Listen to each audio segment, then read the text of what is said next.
O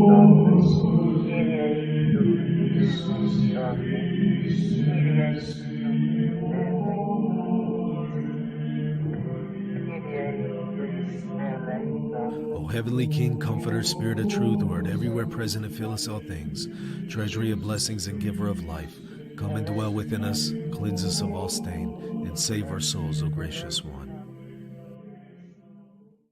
Hey, everybody, welcome back to the Michael Lofton Show on Reason and Theology. Let's talk about the Dutch bishops and what they have said about Fiducia Supplicans, which is the recent document from the Vatican on same sex blessings. A lot of news already being reported about it. We're going to go straight to the source and see what they said. It's a very, very short statement, about 3/4 of a page. It's not very long, so we're going to take a look at it. Then I'm going to go over a few headlines. But first, let me remind you, hit that subscribe button. If you appreciate Reason and Theology, if you've been benefiting from the content here, hit that subscribe button. Not only so that you can be aware whenever I go live and produce more content, but also so that I can reach more people who haven't heard of Reason and Theology. The more people subscribe, the more people like and comment, the more I'll be able to reach others with this material that you've been benefiting from. So please go ahead and do that.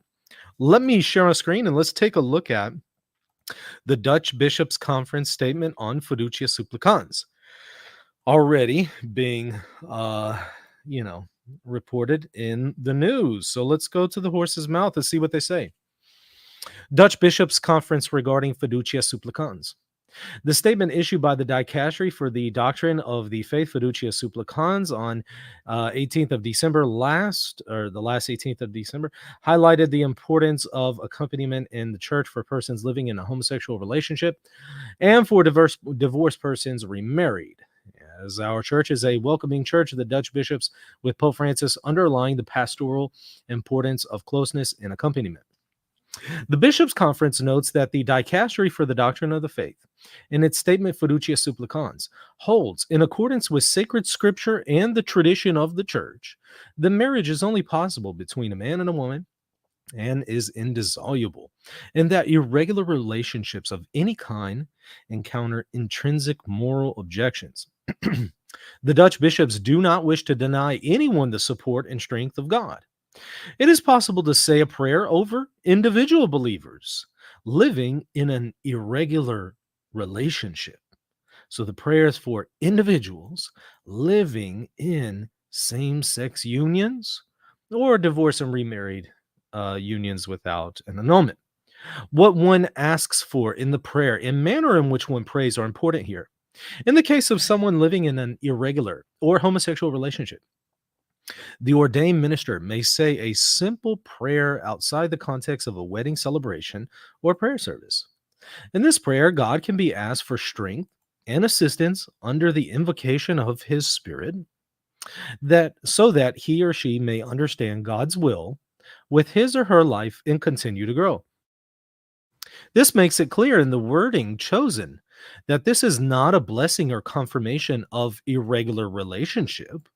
So notice that they're very clear. This is not, in Fiducia Supplicans, is not blessing a disordered relationship. And it also avoids confusion with marriage, which, according to the Catholic Church, can only be between a man and a woman. In this way, prayer can give the strength to draw near to God and live in accordance with his intentions for the creation of man and woman in marriage. And that's it. That's all they said. So notice here, the prayer is for individuals who are living in this disordered relationship, individual believers. Notice that's in the plural, by the way. Individual believers living in an irregular relationship. And it is not a blessing of the relationship, but rather of the persons. You know what? That's exactly what Fiducia Supplicans says.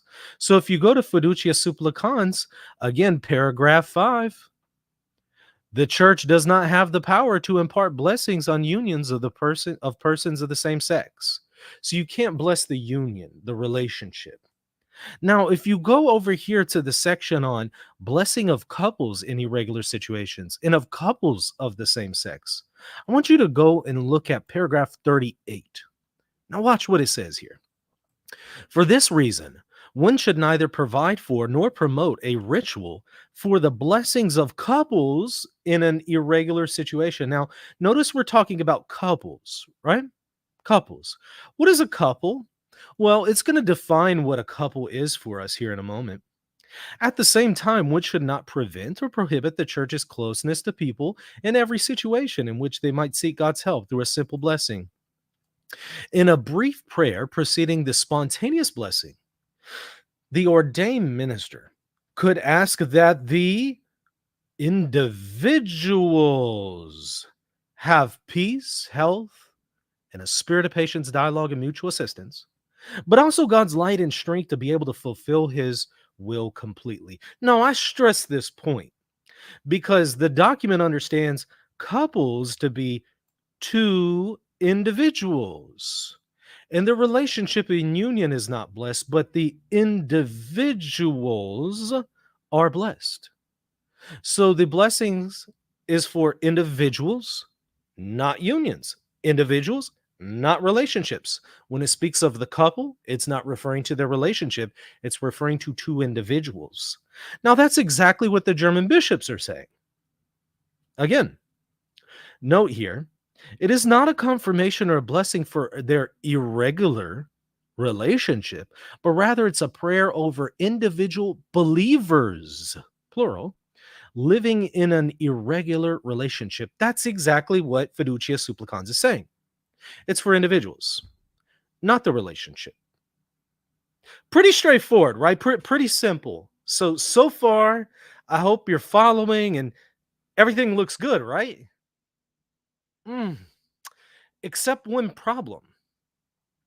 Now, having seen this, having just looked at the very short statement from the Dutch bishops and having compared it to Fiducia Supplicans, they're saying the same thing, right?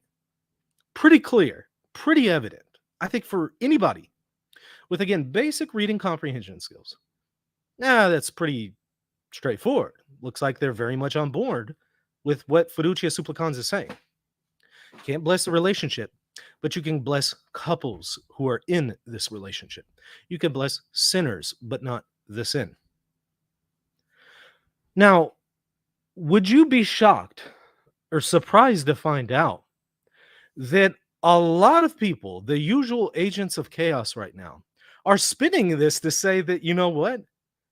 The Dutch bishops reject Fiducia Supplicans.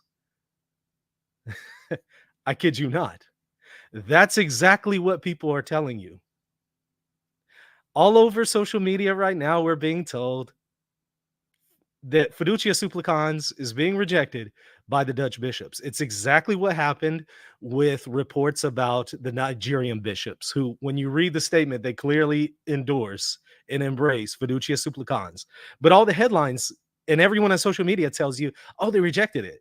Same with the Kenyan bishops and others. A lot of these people that are telling you, oh, so-and-so rejected it, you actually go and read, they don't reject it. They might reject your distortion of Fiducia Supplicans, but they don't reject Fiducia Supplicans itself. But the narrative on social media is that, oh, all these different bishops are rejecting it. And in most of the cases, it's not true. And again, they're establishing this narrative with this one. And they're trying to say the Dutch bishops are rejecting Fiducia Supplicans. Let me show you a couple sources here. See, Diane Montanga, however you pronounce her name. Dutch bishops reject blessings for same-sex couples proposed by Fiducia Supplicans, saying a prayer may be said only over individual believers, asking for God's strength and so on. That's what Fiducia Supplicans says. That's not a rejection. That's directly from paragraph 38. But here's what they're trying to do. They're trying to spin it by saying, oh, no. Fiducia Supplicans is for couples. The Dutch bishops are saying it's for individuals. Wait. Fiducia Supplicans defines, when it speaks of blessings of couples, as blessing for individuals. Exactly what the Dutch bishops are saying. So the Dutch bishops reject your straw man of Fiducia Supplicans, but they embrace what Fiducia Supplicans actually says. But a lot of these people are in too deep with the narrative, so they have to just continue to spin it. They're going to continue to spin it and continue to say, yeah, now this bishop's conference is rejecting it, and now this group is rejecting it. And they have to do that. And it's become a joke at this point. It's like, are you people this dense? Or are you intentionally trying to deceive people? Or what's going on here? Look at this other one. This one, I had to laugh out loud for this. Update. Dutch Bishops' Conference will only bless individuals. Yeah, that's actually what Fiducia Supplicans 38 says. Individuals. When it refers to couples there, it's talking about individuals. Two individuals. What do you think a couple is? They're reconfirming exactly what Fiducia Supplicans says. But this is hilarious. Watch this. Correction, we had previously published a story from Dutch News stating that the bishops had endorsed blessing homosexual couples. It turns out this report was in error. The Dutch bishops will only bless individuals. You can't make this up. It's like, wait, hold on. You had it right the first time, but now since you're starting to see people spin it and you're falling for the spin, you perpetuate the spin. It's become a joke at this point. Not only that, look at this one. Dutch Bishops Conference rejects cowardly document, and he's got it in quotes. Okay. Fiducia Supplicans. No blessings for couples. What? Couples meaning what? Meaning their union? Or couples meaning two individuals? If you understand couple to be two individuals, as Fiducia Supplicans says, then the Dutch bishops are on board. But if you're trying to spin it and create this narrative, which they've been doing since day one, that couples here means the union itself, then you're, number one, contradicting paragraph 11 and paragraph 5 of Fiducia Supplicans. So you're just bearing false witness. And you're setting up a straw man. So this is what they do. Now, you're going to continue to see, for months now, you're going to hear about, oh, well, Nigerian bishops, Dutch bishops, so-and-so bishops, they all reject Fiducia Supplicans. You're going to hear that nonstop. And when you actually go to what they say, you just read Fiducia Supplicans and then read what they say. They're saying the same thing. But where the disconnect is for these agents of chaos and confusion is they have a straw man that they've set up about Fiducia Supplicans. And then whenever a bishop's conference rejects the straw man, they interpret that as rejecting Fiducia Supplicans itself. They've started with a faulty premise. And again, it's a narrative they've established at this point that it seems they can't get out of. I mean, because at this point, what would they have to do? They would have to come back and say, I am so sorry. From day one, I have been bearing false witness against the Catholic magisterium. I am so sorry. Fiducia Supplicans is orthodox. Here's what it's doing. They would have to publicly retract, like a whole month now of material, of slander and bearing false witness? Well, most people are not disposed to do that because pride kicks in. Egos kick in. So instead of just saying, we're wrong. No, let's just continue to spin the narrative. And just now, anything that is going to be said about Fiducia Supplicans by a bishop, we're just going to spin it. They're against it. As if it would matter anyway. Because, look, during the Arian crisis, the vast majority of bishops rejected the papal magisterium on the matter of Jesus being consubstantial with the Father. It really doesn't matter, even if the narrative were true, because at the end of the day, the point is, but the magisterium teaches it. But the narrative itself is not true.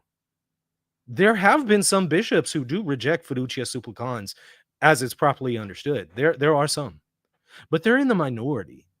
But what people would have you believe is, just a ton of bishops are just outright rejecting it and completely fighting back against, the Vatican and all that. Look at the wonderful fruits of radical traditionalism here. Matthew 16:18 says, "Why are you gay?" Wonderful. Yes, please continue to show the fruits of the Holy Spirit. Anyways, the point is this. They're going to continue to spin it. Tomorrow it will be another group of bishops, another bishops' conference that will come out and confirm Fiducia Supplicans properly understood. But they'll probably reject whatever the false narrative is.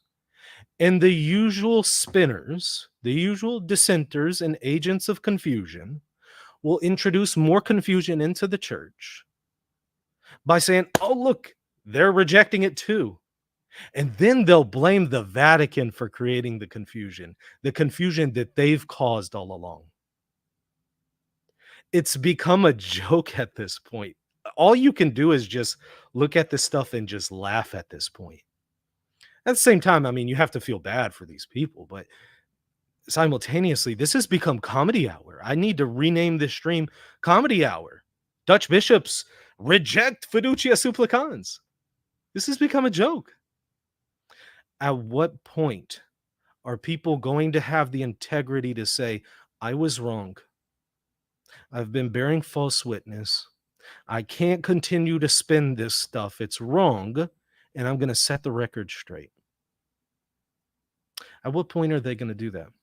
Or will they just continue to create chaos, confusion, sow division, bear false witness? Speaking of the fruits, notice the fruits of these agents of chaos. Again, causing confusion, bearing false witness, slandering. Many of them are the same content creators and same reporters and same people who have conspired to slander Cardinal Fernandez recently. Why? Because they really cared about his soul? Because they really cared about the state of the church? No, because they used it as an opportunity to slander him so that they could slander Fiducia Supplicans and therefore Pope Francis's papal magisterium itself. That's the whole point. I hope y'all are seeing at this point what they're doing. If you don't see it by now, I can't help you. But I think that if you are sincere and open-minded, you're going to start to see this for what it is. So keep this in mind over the next week or so as you start to hear reports of Dutch bishops have rejected Fiducia Supplicans. Start to question those sources who tell you that. Because if they get this wrong, now you have to ask the question, what else have they gotten wrong? What else have they been telling me that isn't true? Start to dig, and I tell you what, you're going to find out they've been doing this for years. This isn't new. Thank you, Matthew Schmidt, for that super chat. Said, keep up the great work. Appreciate that. Everybody hit that like button and the subscribe button. Help me reach people with this video, because you know the propagandists and the spinners and the dissenters are going to be all over social media with this. They already are. And they're going to spin the narrative. And you know, most people, they're not going to read what the Dutch bishop said. They're not going to compare it to what Fiducia Supplicans says. They're just going to hear the reports, buy into it, and then perpetuate that fake news themselves. Help me reach those people. Because this is one of the few places that you're going to see content pushing back against that narrative. Help me reach them. And again, you can do that by hitting the subscribe button. Also supporting me at patreon.com/reason and theology. There's a link to it there in the show notes. All right, that's going to do it. We'll see you later. God bless. Are you a Catholic thinking about converting to Eastern Orthodoxy? Or are you a Protestant discerning whether or not to become Catholic or Eastern Orthodox? If so, I have the book just for you. It's called Answering Orthodoxy. It engages all of the arguments that Eastern Orthodox use against the Catholic Church. I respond to all of them. I show that they are in error, and in fact, they're inconsistent. Because the things that Orthodox are objecting to are in fact found in their own tradition. So the fullness of the faith can only be found in the Catholic Church. Check out the book right now at shop.catholic.com for your copy today. For years, Catholics have been made to feel humiliated and ashamed for defending the Pope and the teachings of the Church. This shaming comes not only from non-Catholics, but even from fellow Catholics who mock the Pope and fight against the Church's teachings. Are you sick of being made to feel embarrassed for standing with the Church? I stand with you. For several years, I've been producing content showing why we can be confident in clinging to the Catholic magisterium.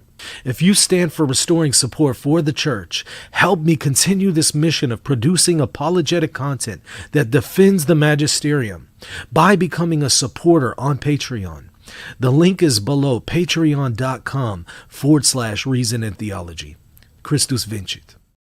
Hey everybody, have you heard people claim that Pope Francis denied the existence of hell or worshipped an idol in the Vatican, or even the claim that he forbids Catholics to evangelize?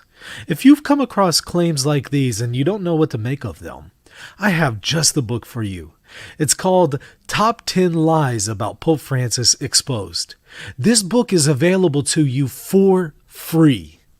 Simply go to reasonandtheology.podia.com, provide your email address, and you'll receive your free PDF copy. The link is below in the show notes, so just simply go there, click on that link, and get your copy today.